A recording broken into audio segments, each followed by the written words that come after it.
L'altopiano dei 7 comuni offre a tutti la possibilità di godere dei suoi paesaggi unici attraverso varie tipologie di itinerari. A Roana, oltre alla splendida natura, si può apprezzare il vissuto di questi luoghi, carichi di ricordi e di carisma. In questa puntata vi proponiamo una nuova escursione tra storia e cultura, passeggiando tra i musei di Roana.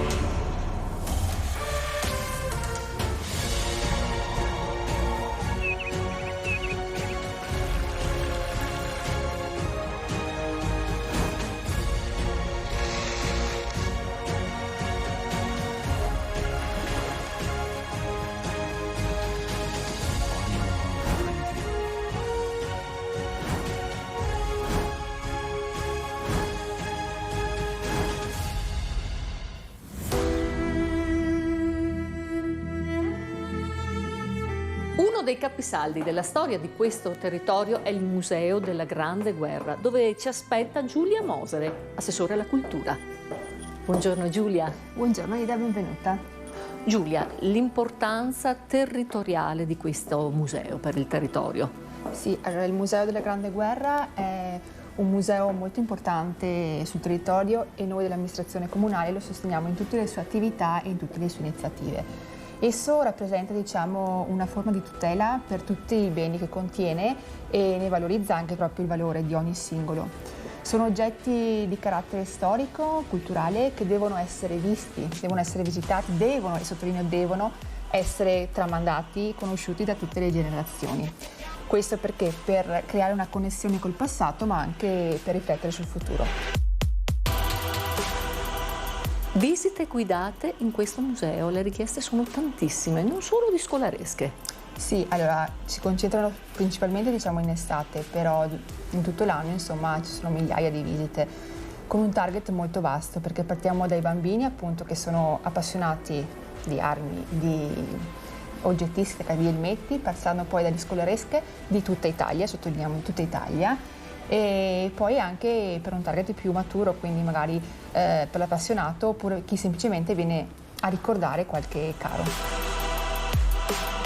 Ben 700 sono i metri quadrati dedicati a questa grande mostra, a questo importante museo, che ci racconterà tutto d'un fiato il presidente Vittorio Magnabosco.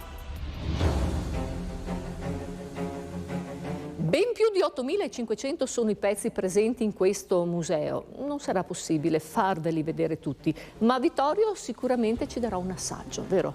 Sì, la storia è importante. Partiamo subito a vedere la grotta dell'Ortigara. Questa è la grotta dell'Ortigara, la grotta Biancardi, dal nome del colonnello Biancardi, che è stato l'ultimo a comandare gli italiani ed era la stazione dove partivano gli ordini sull'Ortigara. In precedenza era una grotta dove c'era una postazione di austriaci che difendevano la quota 2101 dell'Ortigara. Dal 10 giugno del 1917 è passata in mano agli italiani.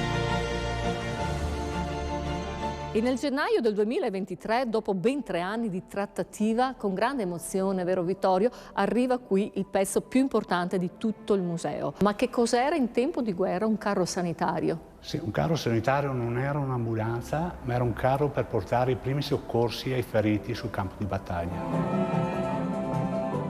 Il 25 novembre del 1909 veniva inaugurata questa stazione e queste sono le scale che portano al piano superiore, dove naturalmente ospitano ancora pezzi del museo.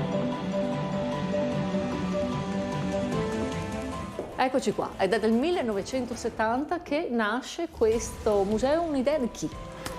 L'idea fu di alcuni amici, tra i quali mio padre, che si ritrovavano dopo il lavoro in un bar e hanno pensato di fare questo comitato di volontari e a cominciare a prendere su queste cose delle cantine, delle soffitte delle persone del paese, e poi ci siamo allargati anche al resto del altipiano.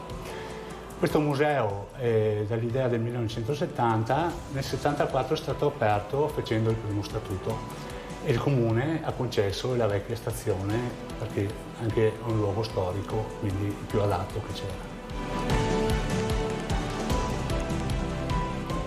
Tanti sono i reperti e le emozioni che noi lasciamo qui per voi. Sì, perché il nostro viaggio continua.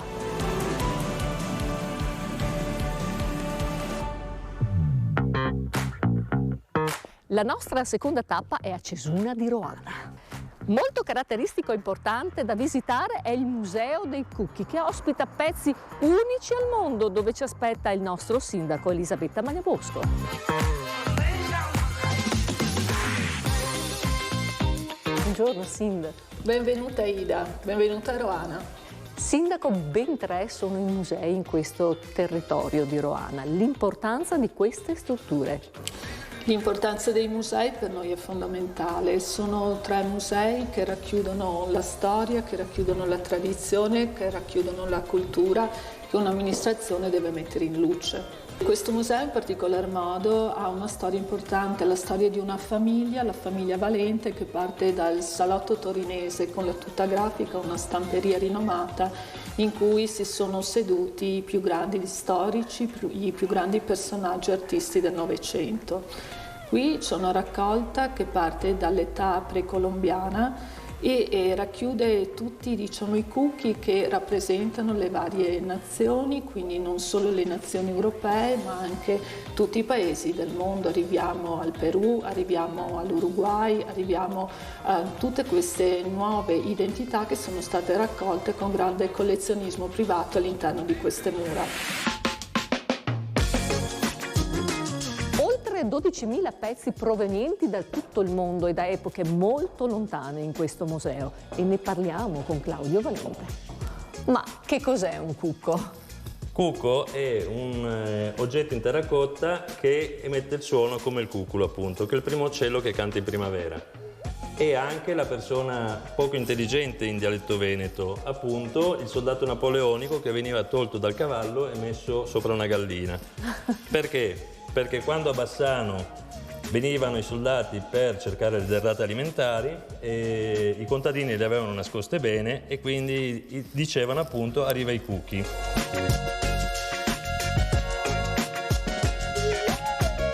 Questi cucchi vengono anche festeggiati. Sì, c'è una loro festa qui in altopiano, il 25 aprile di ogni anno. Sì, appunto, c'è la sagra dei cucchi a Canove, il paese successivo, dove appunto se a un ragazzo piaceva una ragazza, questo gli offriva il cucco, aveva un significato sessuale.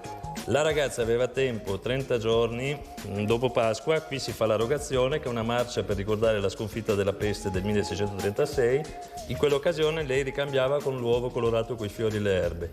Il cucco del maschio con l'uovo della donna davano appunto la fertilità, poteva nascere una famiglia, quindi... E questo è un altro senso del cucco. Certo, sì.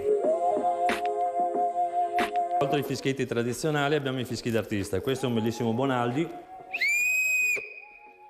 Mentre possiamo proseguire con queste vetrine che sono di fischi d'artisti grafici, prevalentemente piemontesi, che hanno provato a fare il fischietto. Qui possiamo avere una bella raccolta di fischietti veneti, che poi si allargano su fischietti di Federico Bonaldi, che era uno degli artisti preferiti dai miei genitori. Il fischietto che ho fischiato appunto prima è un arcicucco di Federico Bonaldi. Proseguiamo con Basilicata, Lazio, Sardegna, Calabria, Piemonte, Sicilia e Abruzzo ed Umbria. I pugliesi che hanno una tradizione molto viva adesso. Nomi illustri, Sindaco, visitano questo museo.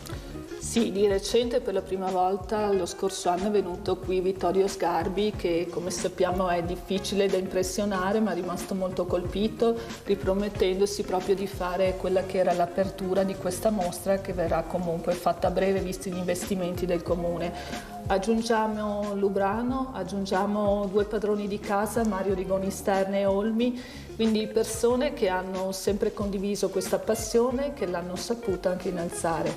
Ma adesso basta così, perché credo che tu debba passare anche al museo a Roana per vedere i cimbri. Assolutamente sì, una cultura antica. Chi erano i cimbri? Sì, arrivavano dalla Germania, ma abbiamo detto un mistero, tutto da scoprire. Andiamo.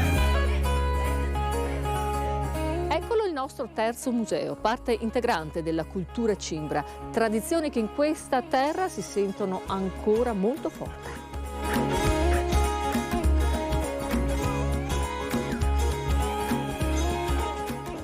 Lingua e tradizione dei cimbri sono perdurate fino ai nostri giorni e ne parliamo con il vice sindaco Christian Bellar. Buonasera Ida, ben ritrovata. Grazie. Christian, da cosa è nato questo museo? Beh, questo museo è una risposta a una necessità di un territorio e di una cultura di mantenersi, di perdurare nel tempo. Sappiamo che la lingua cimbra, la cultura cimbra a 360 gradi è stata parlata e vissuta fino prima del grande conflitto mondiale. Poi sappiamo benissimo che con il profugato del 2016, con il ventennio fascista e poi anche con l'avvicinamento alla città dato dal boom economico degli anni 50 e 60, si correva il rischio di perdere quelle che sono le tradizioni, i valori che legano il nostro popolo, il nostro territorio e reciprocamente, andare a perdere quelli che sono i connotati di un popolo intero. Qui ci troviamo, Christian, al piano superiore del nostro museo, abbiamo tante cose da vedere. Tantissime. Qui c'è una ricchissima raccolta di quelli che sono gli utensili popolari per quella cultura che abbiamo discusso fino adesso. Possiamo vedere ad esempio qui degli esempi di attrezzi utilizzati per la sartoria, per il cuoio. In quest'area invece uno dei simboli che rappresenta anche il nostro territorio, quindi la lavorazione e l'intaglio del legno.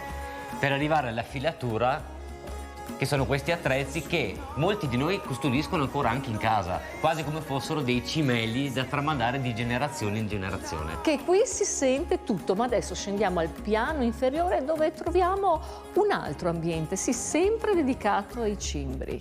E chi erano? Ci troviamo nel cuore dell'altopiano dei 7 comuni e ci troviamo anche nel cuore della cultura cimbra e ne parliamo con Giancarlo Bortoli, presidente dell'Istituto Italiano di Cultura Cimbra. Buonasera, signor Giancarlo. Chi erano i cimbri? Sì. I cimbri erano e sono una popolazione che arrivò dal nord Europa ancora in epoca medievale e trovarono accoglienza probabilmente in tempore famis, in tempo di carestia nel nord, trovarono accoglienza in questa corona di monti. L'altopiano è molto vasto, è 7 volte più grande dello Stato di San Marino, quindi trovarono di che vivere, di cosa? Di bosco e di pascolo, quindi pastorizia e maglie. E per esempio all'epoca di Ezzelino aveva delle grandi proprietà di maglie nell'altopiano e pagavano un modesto affitto. Allora, questi cimbri si distinguevano dal resto della popolazione vicina perché parlavano una lingua che gli altri non capivano. Cosa possiamo trovare e cosa si fa in questo museo?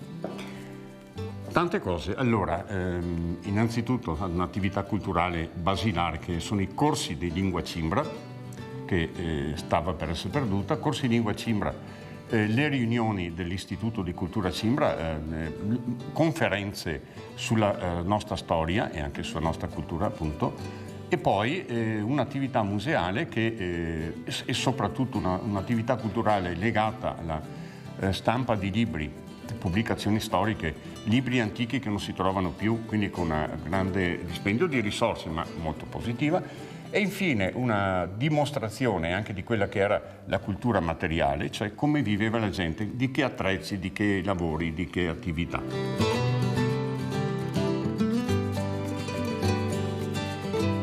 Un viaggio di continue emozioni, tutte per voi, qui a Roana, nell'altopiano dei 7 comuni. E grazie, gentili telespettatori, di essere stati ancora una volta in nostra compagnia. Io naturalmente vi aspetto la prossima settimana con il nuovo viaggio di itinerari turistici. Buona serata.